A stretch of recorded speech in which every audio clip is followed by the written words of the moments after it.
ನಮಸ್ಕಾರ ಗೆಳೆಯರೇ, welcome back to new video. ನನ್ನ ಮನೆಗೆ ಒಮ್ಮೆ ಬನ್ನಿ ಎಂದು ಆಂಟಿ ತುಂಬ ಪ್ರೀತಿಯಿಂದ ಪುನೀತನನ್ನು ಆಹ್ವಾನಿಸಿದ್ದರು. ನೀವಿಷ್ಟು ಪ್ರೀತಿಯಿಂದ ಕರೆದರೆ ನಾನು ಖಂಡಿತ ಬರ್ತೀನಿ, ಬಂದು ಅದ್ಭುತವಾದ ಭೋಜನವನ್ನು ಸವಿದು ಹಿಂತಿರುಗುತ್ತೇನೆ ಎಂದು ಪುನೀತ್ ಹೇಳಿದ. ಈ ಕಥೆಯಲ್ಲಿ ಆಂಟಿ ಯಾರು ಮತ್ತು ಪುನೀತ್ನನ್ನು ಅವರು ಯಾಕೆ ಮನೆಗೆ ಆಹ್ವಾನಿಸಿದರು ಅನ್ನೋದನ್ನು ನೋಡೋಣ. ಪುನೀತ್ 20 ವರ್ಷದ ಯುವಕ. ಒಂದು ಸಣ್ಣ ಕಿರಾಣಿ ಅಂಗಡಿಯನ್ನು ನಡೆಸುತ್ತಿದ್ದ. ಒಂದು ದಿನ ಬೆಳಗಿನ ಜಾವದಿಂದ ಭಾರಿ ಮಳೆ ಸುರಿಯುತ್ತಿತ್ತು. ಅವನು ವಾಸಿಸುತ್ತಿರುವ ಬೀದಿ ಸಂಪೂರ್ಣವಾಗಿ ನೀರಿನಿಂದ ತುಂಬಿ ಹೋಗಿತ್ತು. ಎಲ್ಲೆಲ್ಲೂ ಜನರಿಲ್ಲದೆ ಬಿಕೋ ಎನ್ನುತ್ತಿತ್ತು. ಸುತ್ತಮುತ್ತಲ ಮನೆಗಳಲ್ಲಿ ಇರುವವರು ಬಾಗಿಲನ್ನು ಮುಚ್ಚಿಕೊಂಡು ಮನೆಯಲ್ಲೇ ಉಳಿದುಕೊಂಡಿದ್ದರು. ಸುದ್ದಿವಾಹಿನಿಗಳಲ್ಲಿ ಚಂಡಮಾರುತ ಎಚ್ಚರಿಕೆಗಳು ಪ್ರಾರಂಭವಾಗಿದ್ದವು. ಪುನೀತ್ ಇಂದು ವ್ಯಾಪಾರ ನಡೆಯುವುದಿಲ್ಲವೆಂದು ನಿರ್ಧರಿಸಿ ಅಂಗಡಿಯನ್ನು ಮುಚ್ಚಲು ಸಿದ್ಧತೆ ಮಾಡಿಕೊಳ್ಳುತ್ತಿದ್ದ. ಇದೇ ಸಮಯದಲ್ಲಿ, ನಮಸ್ಕಾರ, ನನಗೊಂದು ಹೆಲ್ಪ್ ಮಾಡೋಕೆ ಆಗುತ್ತಾ ಎಂದು ಒಂದು ಇಂಪಾದ, ಹೆದರಿದ ಆದರೆ ಸಿಹಿ ಧ್ವನಿ ಕೇಳಿಸಿತು.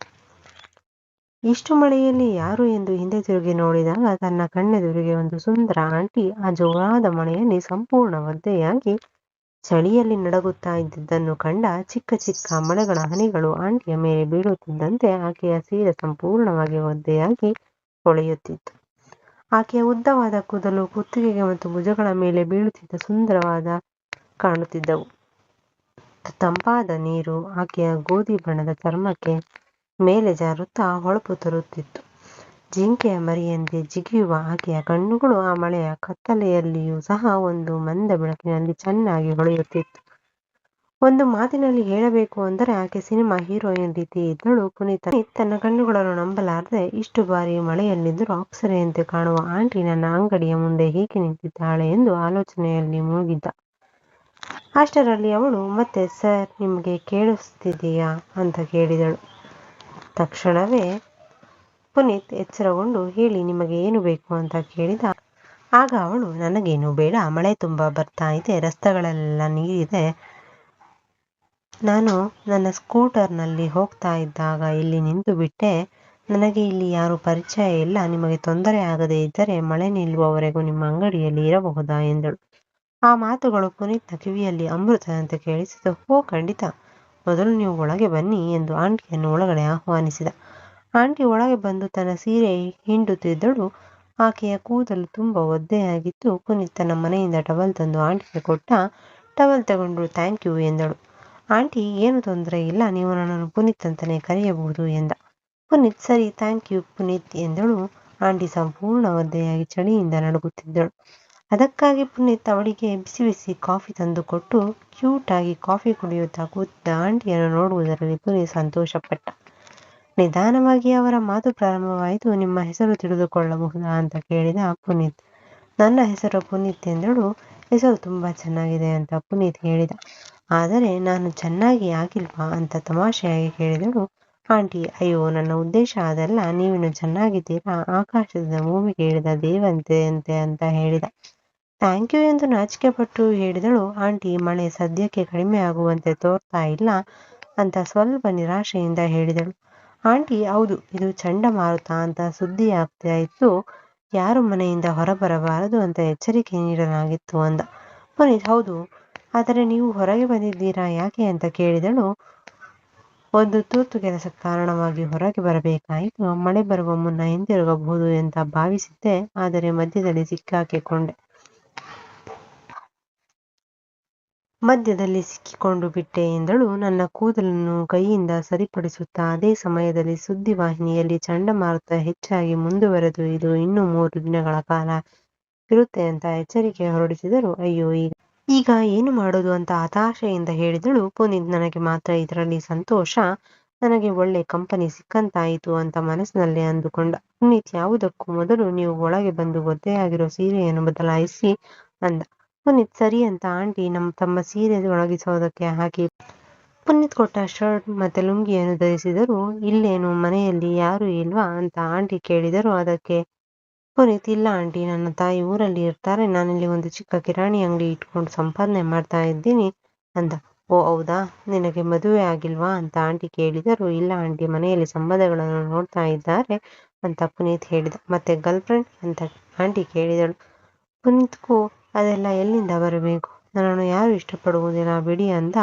ಯಾಕೆ, ನೀನು ಚೆನ್ನಾಗಿ ಹ್ಯಾಂಡ್ಸಮ್ ಆಗಿ ಇದ್ದೀಯಾ, ನೀನು ಯಾರನ್ನಾದರೂ ಪ್ರಪೋಸ್ ಮಾಡಿದರೆ ಅವರು ಖಂಡಿತವಾಗಿ ಒಪ್ಕೊಳ್ತಾ ಇದ್ದಾರೋ ಅಂತ ಆಂಟಿ ನಗುತ್ತಾ ಹೇಳಿದರು. ನಿಮ್ಮಂತಹ ಸುಂದರ ಹುಡುಗಿ ನನಗೆ ಎಲ್ಲೂ ಕಾಣಿಸಲಿಲ್ಲ, ಅದಕ್ಕಾಗಿ ನಾನು ಹೇಳಲಿಲ್ಲ ಅಂತ ಪುನೀತ್ ಹೇಳಿದ. ಈ ಮಾತನ್ನು ಕೇಳಿ ಆಂಟಿಯ ಮುಖವು ನಾಚಿಕೆಯಿಂದ ಹೊಳೆಯುತ್ತಿತ್ತು. ಇದು ಒಳ್ಳೆ ಅವಕಾಶ ಎಂದು ಪುನೀತ್ ನಿಮ್ಮ ಬಗ್ಗೆ ಹೇಳಿ ಅಂತ ಕೇಳಿದ. ನನಗೆ ಮದುವೆಯಾಗಿ, ಆದರೆ ನನ್ನ ಗಂಡ ದುಬೈನಲ್ಲಿ ಕೆಲಸ ಮಾಡ್ತಾರೆ, ಅವರು 2-3 ವರ್ಷಗಳಿಗೆ ಒಮ್ಮೆ ಬಂದು ಸ್ವಲ್ಪ ದಿನ ಇದ್ದು ಹೊರಟು ಹೋಗಿ ಬಿಡ್ತಾರೆ ಅಂತ ತಮ್ಮ ನೋವನ್ನು ಹಂಚಿಕೊಂಡರು. ಇದರಿಂದ ಅವರು ಒಬ್ಬರ ಬಗ್ಗೆ ಒಬ್ಬರು ತಿಳಿದುಕೊಂಡರು. ನಂತರ ಇಬ್ಬರು ಡಿನ್ನರ್ ಮಾಡಿ ಮಲಗೋಣ ಅಂತ ನಿರ್ಧಾರ ಮಾಡಿದರು. ಆದರೆ ಮನೆಯಲ್ಲಿ ಒಂದಿಗೆ ಹಾಸಿಗೆ ಇತ್ತು. ಆದ್ದರಿಂದ ಪುನೀತ್ ಆಂಟಿಯನ್ನು ಹಾಸಿಗೆಯ ಮೇಲೆ ಮಲಗಲು ಹೇಳಿ ತಾನು ಕೆಳಗೆ ಮಲಗುವುದಕ್ಕೆ ಹೋದ. ಆದರೆ ಆಂಟಿ, ಇದು ತುಂಬಾ ಮಳೆ ಆಗಿಬಿಟ್ಟಿದೆ, ತುಂಬಾ ಚಳಿ ಬೇರೆ ಇದೆ, ಇಂತಹ ಸಮಯದಲ್ಲಿ ನೀನು ಕೆಳಗಡೆ ಮಲ್ಕೊಂಡ್ರೆ ಜ್ವರ ಬರೋದು ಸಾಧ್ಯತೆ ಇದೆ, ಅದಕ್ಕಾಗಿ ಇಬ್ಬರು ಹಾಸಿಗೆ ಮೇಲೇನೆ ಮಲ್ಕೊಂಡು ಬಿಡೋಣ ಅಂದರು. ನಿಮಗೆ ತೊಂದರೆ ಆಗೋದಿಲ್ವಾ ಅಂತ ಕೇಳಿದಾಗ ಅವರು, ಇಲ್ಲ, ನನಗೆ ಏನು ತೊಂದರೆ ಇಲ್ಲ ಅಂದರು. ಸರಿ ಅಂತ ಇಬ್ಬರು ಒಂದೇ ಹಾಸಿಗೆ ಮೇಲೆ ಮಲಗಿದರು. ಸ್ವಲ್ಪ ಸಮಯದ ನಂತರ ಪುನೀತ್ ಚಳಿಯಿಂದ ನಡುಗುತ್ತಾ ಇದ್ದಳು. ಮಳೆಯಲ್ಲಿ ತೊಯ್ದು ಕಾರಣ ಅವಳಿಗೆ ಜ್ವರ ಬಂದು ದಪ್ಪದ ಹಾಸಿಗೆ ಇದ್ದರೂ ಪ್ರಯೋಜನ ಆಗಲಿಲ್ಲ. ಅವಳಿಗೆ ಸ್ವಲ್ಪ ಶಾಖ ನೀಡುವುದಕ್ಕೆ ಪುನೀತ್ ಆಂಟಿಯ ಮೃದುವಾದ ಕೈಗಳನ್ನು ಮತ್ತು ಕಾಲುಗಳನ್ನು ತನ್ನ ಕೈಯಿಂದ ಉಜ್ಜಲು ಪ್ರಾರಂಭಿಸಿದ. ಆದರೂ ಪ್ರಯೋಜನವಾಗಲಿಲ್ಲ. ಅದಕ್ಕಾಗಿ ಪುನೀತ್ ಆಂಟಿಯನ್ನು ಅಪ್ಪಿಕೊಂಡು ನಿದ್ರಿಸಲು ಸ್ವಲ್ಪ ಸಮಯದ ನಂತರ ಆಂಟಿ ತಾಪಮಾನ ಕಡಿಮೆಯಾಗಿ ಹಾಯಾಗಿ ನಿದ್ರೆ ಮಾಡಿದಳು. ಮರುದಿನ ಬೆಳಗ್ಗೆ ಪುನೀತ್ ಮಾಡಿದ ಸಹಾಯಕ್ಕೆ ಆಂಟಿ ಅವನನ್ನು ಅಪ್ಪಿಕೊಂಡು ಥ್ಯಾಂಕ್ ಯು ಎಂದಳು. ಆಂಟಿಯ ಕಣ್ಣುಗಳು ನೀರಿನಿಂದ ತುಂಬಿ ಹೋಗಿದ್ದವು. ನನ್ನ ಗಂಡ ಕೂಡ ನನ್ನನ್ನು ಇಷ್ಟು ಚೆನ್ನಾಗಿ ನೋಡಿಕೊಳ್ಳಲಿಲ್ಲ ಅಂತ ತನ್ನ ನೋವನ್ನು ಹಂಚಿಕೊಂಡಳು.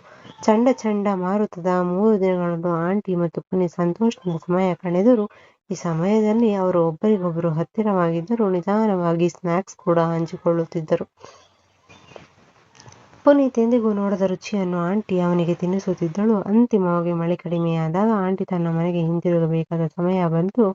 ಇಷ್ಟು ದಿನ ನನ್ನನ್ನು ಇಷ್ಟು ಪ್ರೀತಿಯಿಂದ ನೋಡಿಕೊಂಡಿದ್ದಕ್ಕೆ ಹೃತ್ಪೂರ್ವಕ ಧನ್ಯವಾದಗಳು ಹೇಳುತ್ತಾ ಆಂಟಿ ಅವನನ್ನು ಮುದ್ದಿಸುತ್ತಾ ತದನಂತರ ತಮ್ಮ ನಂಬರ್ ಕೊಟ್ಟು ಸಾಧ್ಯವಾದಾಗ ಮಾತಾಡೋಣ ಅಂತ ಹೇಳಿ ಹೋದರು. ಆಂಟಿ ದೂರವಾದರೂ ಅವರ ಸೌಮ್ಯತೆ, ಅವರ ಬಿಸಿಯಾದ ಉಸಿರು, ಅವರು ತೋರಿಸಿದ ಪ್ರೀತಿ, ಅವರು ತೋರಿಸಿದ ರುಚಿಗಳನ್ನು ಪುನೀತ್ ಮರೆಯಲಾರ. ಆದುದರಿಂದ ಅವನು ಆಂಟಿಯೊಂದಿಗೆ ತಕ್ಷಣವೇ ಚಾಟ್ ಮಾಡಲು ಪ್ರಾರಂಭಿಸಿದ. ಆಂಟಿಯು ತಮ್ಮ ಮನೆಯಲ್ಲಿ ಒಂಟಿಯಾಗಿರುತ್ತಿದ್ದರು. ಆದುದರಿಂದ ಅವನು ಯಾವಾಗ ಮೆಸೇಜ್ ಮಾಡಿದರೂ ಉತ್ತರಿಸುತ್ತಿದ್ದರು.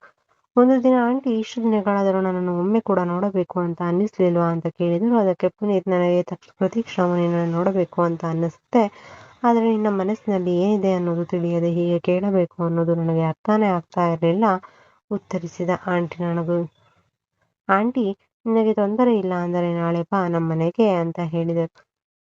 ಪ್ರೀತಿಯಿಂದ ಕರಿತಾ ಇದ್ರೆ ಬರದೇ ಇರೋದಕ್ಕಾಗಿ ಸಾಧ್ಯ ಆಂಟಿ ಅಂತ ಉತ್ತರಿಸಿದ. ನಂತರದ ದಿನ ಅವನು ಒಂಟಿಯಾಗಿ ಆಂಟಿಯ ಮನೆಗೆ ಹೋದ.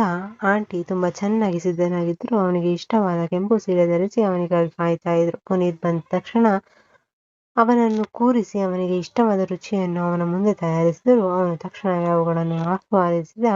ಇಂತಹ ಪ್ರೀತಿಯಿಂದ ಆಂಟಿ ಅವನಿಗೆ ಒಳ್ಳೆಯ ಊಟವನ್ನು ನೀಡಿದರು. ಇಲ್ಲಿಗೆ ಈ ಕಥೆ ಮುಗಿಯುತ್ತದೆ. ಸ್ನೇಹಿತರೆ, ನಿಮಗೆ ಈ ಕಥೆ ಇಷ್ಟವಾಗಿದ್ದರೆ ಲೈಕ್ ಮಾಡುವುದನ್ನು ದಯವಿಟ್ಟು ಮರೆಯಬೇಡಿ. ಮತ್ತೆ ಇಂತಹ ಇನ್ನಷ್ಟು ಕಥೆಗಳಿಗಾಗಿ ನಮ್ಮ ಚಾನಲ್ ಅನ್ನು ಸಬ್ಸ್ಕ್ರೈಬ್ ಮಾಡ್ಕೊಳ್ಳಿ. ಮತ್ತೆ ಸಿಗೋಣ. ಧನ್ಯವಾದಗಳು.